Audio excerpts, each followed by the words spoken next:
در این دنیا هر نکته بجا باشد، مردم همه سر تا پا از غصه رها باشد. ای کاش در این دنیا هر نکته بجا باشد، مردم همه سر تا پا از غصه رها باشد. از کافر و از مسلم دیگر نزند حرفه، باز آمدن و رفتن با امر خدا باشد. باز آمدن و رفتن با امر خدا باشد.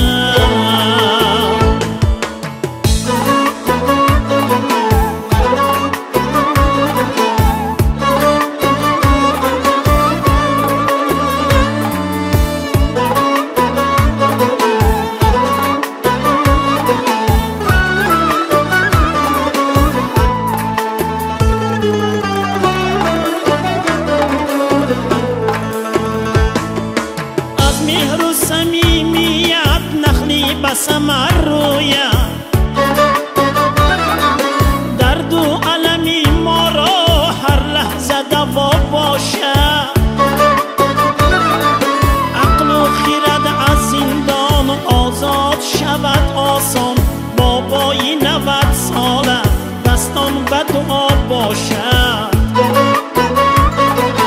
عقل و خرد از زندان آزاد شود آسان، بابای 90 ساله دستان به دعا باشد.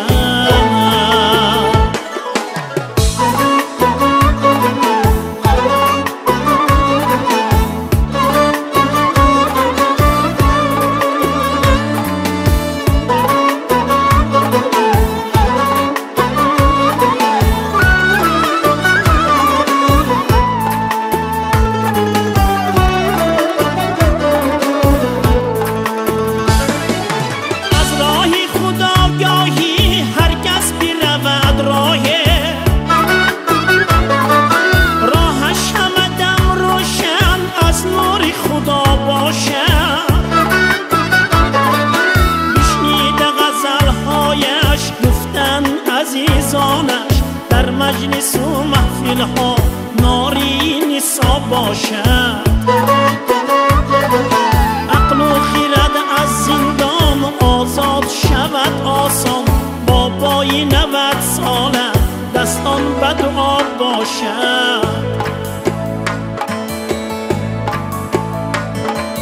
ای کاش در این دنیا هر نکته بجا باشد، مردم همه سر تا پا از غصه رها باشد. از کافر و از مسلم دیگر نزند حرفه، باز آمدن و رفتن با امر خدا باشد. بابای 90 ساله دستان به دعا باشد. ای کاش در این دنیا هر نکته بجا باشد.